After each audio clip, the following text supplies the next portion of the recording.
Welcome all of you. मैं हूं advocate Mishra, house of legal studies में आप सभी का स्वागत है। तो कंसल्टेंट की वैकेंसी नोटिफाई हुई, याद रखिएगा, आईआईएफसीएल प्रोजेक्ट्स लिमिटेड, जो कि आईपीएल के नाम से जाना जाता है।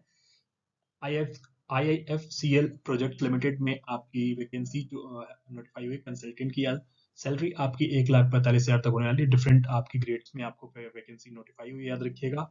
एक्सपीरियंस के हिसाब से आपको सैलरी पे की जाएगी। तो देख सकते हैं एडवर्टीजमेंट आप लोगों की देखने को मिलेगी, जिसमें आपका एंगेजमेंट ऑफ इंडिविजुअल कंसल्टेंट्स की पोस्ट आपको नोटिफाइड डिफरेंट सेक्टर्स में अगर आप देखेंगे, यहाँ पे आपको देखने मिलेगा फुल टाइम कॉन्ट्रेक्चुअल बेस्ड आपकी जॉब होने वाली, याद रखिएगा। पार्ट टाइम जॉब नहीं है, फुल टाइम है आपको। और हम लोग डिफरेंट एस्पेक्ट्स को देखते हैं कि क्या एस्पेक्ट्स है। देखो, रेम्युनरेशन की बात करें तो यहाँ पे देखो 3 तरह की ग्रेड्स आपको जॉब देखने को मिलेंगी: ग्रेड 1, ग्रेड 2 और ग्रेड 3। ठीक है, ग्रेड 1 में कंसल्टेंट ग्रेड 1 है, और ग्रेड 2 में आप कंसल्टेंट ग्रेड 2, और जो ग्रेड कोड 3 है वो सीनियर कंसल्टेंट के लिए, याद रखिएगा। पोस्ट रिलेवेंट आपकी बात करें क्वालिफिकेशन की, तो आपके यहाँ पे कंसल्टेंट ग्रेड 1 के जो है एक्सपीरियंस 3 से 8 साल का एक्सपीरियंस होना चाहिए। ग्रेड 2 के लिए आपको देखने को मिलेगा 8 से 15 साल का एक्सपीरियंस, और कंसल्टेंट के लिए 15 से ऊपर की बात करते हैं यहाँ पे क्वालिफिकेशन की। मैक्सिमम एज लिमिट आप देखेंगे, कंसल्टेंट ग्रेड 1 के लिए 45 ईयर्स है मैक्सिमम एज, ग्रेड 2 के लिए 50 कंसल्टेंट के लिए, और आपका सीनियर कंसल्टेंट का 62। ठीक है, आप स्टाइपेंड भी देखते हैं। रेम्युनरेशन की बात की जाए तो वो भी आप लोग यहाँ पे देख सकते हैं। ठीक है, जो हमारे लॉ फील्ड की बात करें तो उसमें 2 ग्रेड्स में आपकी वैकेंसी नोटिफाई हुई, यहाँ देखिए, कंसल्टेंट ग्रेड 1 और ग्रेड 2। तो क्या एक्सपीरियंस है, बाकी सब चीजें हम देखते हैं। चलिए देखिए, पहली कोड आपको मिलेगी, कोड नंबर 19 आपको दिख रहा होगा, जिसमें लीगल कम कॉन्ट्रैक्ट मैनेजमेंट एक्सपर्ट की वैकेंसी, यहाँ पे दोनों ग्रेड्स के लिए वैकेंसी याद की है। ग्रेड कोड 1 और 2 के लिए, दोनों के लिए जिसका 3 साल से 8 साल एक्सपीरियंस है वो भी अप्लाई करते हैं ग्रेड 1 में, और जिनका 8 साल से 15 साल का एक्सपीरियंस है वो भी अप्लाई करते हैं, याद रखिएगा।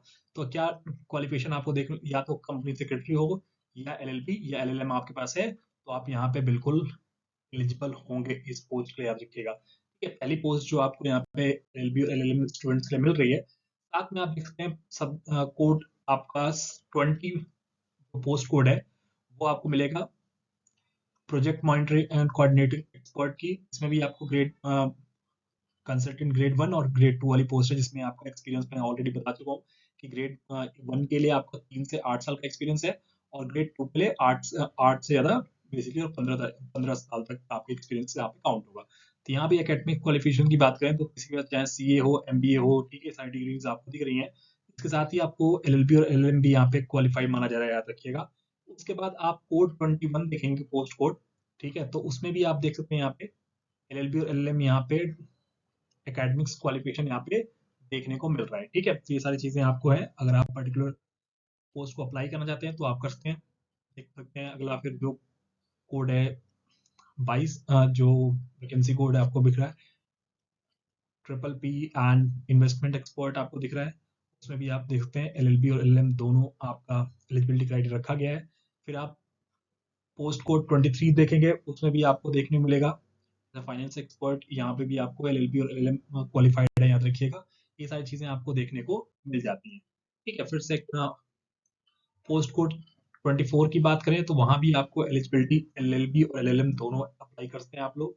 ठीक है, फिर नेक्स्ट आपका पोस्ट कोड 25 जो दिख रहा है, वो भी, इसमें भी आप एलएलएम और एलएलबी आपको यहाँ पे देखने को मिल रहा है। ठीक है, ये सारी पोस्ट आप लोगों के लिए ओपन है। सिलेक्शन प्रोसीजर की बात करें तो वो आपका देखिए, याद रखिएगा, सबसे इंपॉर्टेंट सिलेक्शन आपका इंटरव्यू बेस्ड होगा, याद रखिएगा। ठीक है, जो भी सेटिस्फाइंग एलिजिबल कैंडिडेट्स होंगे उनको बुलाया जाएगा आपका इंटरव्यू के लिए, और सारी चीजें आपको देखने को मिलेंगी। ठीक है, तो जितने भी एप्लीकेशन देखो लिखा है, applicant shall apply to separately for each ICS code, ठीक है, एंड ग्रेड को।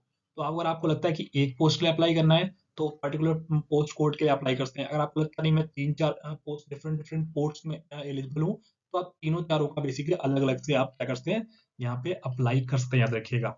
ठीक है, पीरियड ऑफ एंगेजमेंट की बात की जाए तो आपका एंगेजमेंट जो है स्टार्टिंग का वो 2 साल का होने वाला है इनिशियल, और जिसको मैक्सिमम टेन्योर, याद रखिएगा, एक एक साल एक्सटेंड करके 5 साल तक आपका मैक्सिमम यहाँ पे टेन्योर दिख रहा है। देखो, extendable by 1 year at a time, और जो मैक्सिमम टाइम टेन्योर है वो 2 साल इनिशियल है, या फिर एक एक साल का एक्सटेंशन आपको 3 बार किया जा सकता है। तो टोटल आपको 5 साल का यहाँ पे टेन्योर मिल जाएगा, अगर आपका सेटिस्फैक्टरी परफॉर्मेंस रहा तो। ठीक है, मोड ऑफ सबमिशन की बात करें तो चाहे आप देखो ऑनलाइन ईमेल के थ्रू भी आप करते हैं सबमिट, एप्लीकेशन ऑनलाइन करते हैं जिसमें आपको देख सकते हैं जो हमने प्रोजेक्ट पोस्ट कोड डिस्कस किए थे, तो देख सकते हैं आप लोग जो भी आपका पोस्ट कोड क्या है वो 17 वाला हम लोगों ने डिस्कस किया था एक, ठीक है। उसके बाद आप बाकी 20 23 ऐसे सारे डिस्कस किए थे, तो जो भी प्रोजेक्ट आपका पोस्ट कोड है उसके हिसाब से आप ये देखिए ईमेल आईडी यहाँ पे मेंशन किया गया, सबके अलग अलग है। तो यहाँ पे आप बेसिकली अप्लाई कर सकते हैं, या आप बेसिकली ऑफलाइन भी भेज सकते हैं, और ये आपका एड्रेस जो कि ऑफलाइन फॉर्म अप्लाई करने के लिए दिया गया है, ठीक है। डॉक्यूमेंट्स आपको क्या क्या सब सबमिट करने हैं, देखो जो एडवर्टाइजमेंट में आपका एप्लीकेशन फॉर्म वो आपको करना पड़ेगा, ठीक है। फिल्ड ऑफ एप्लीकेशन है फॉर्म है, उसके बाद नोटिस की बात करें अगर आपको, ठीक है, साइन नोटिस आपका यहाँ पे एडवर्टाइजमेंट में, ये सारी चीजें आपका जो कॉपीज ऑफ एजुकेशनल क्वालिफिकेशन है, मार्कशीट एक्सेट्रा, एक्सपीरियंस सर्टिफिकेट, आपका appointment letter, latest salary slip है, करंट अगर जहाँ भी आप काम कर रहे हैं, तो ये सारी चीजें हैं, ये आपका पीडीएफ फॉर्म ला सकते हैं, ऑब्वियस बात है। और बाकी all the pages of application should be signed by applicant and place in, ठीक है। तो ये तो सब ऑफलाइन के लिए है आपका।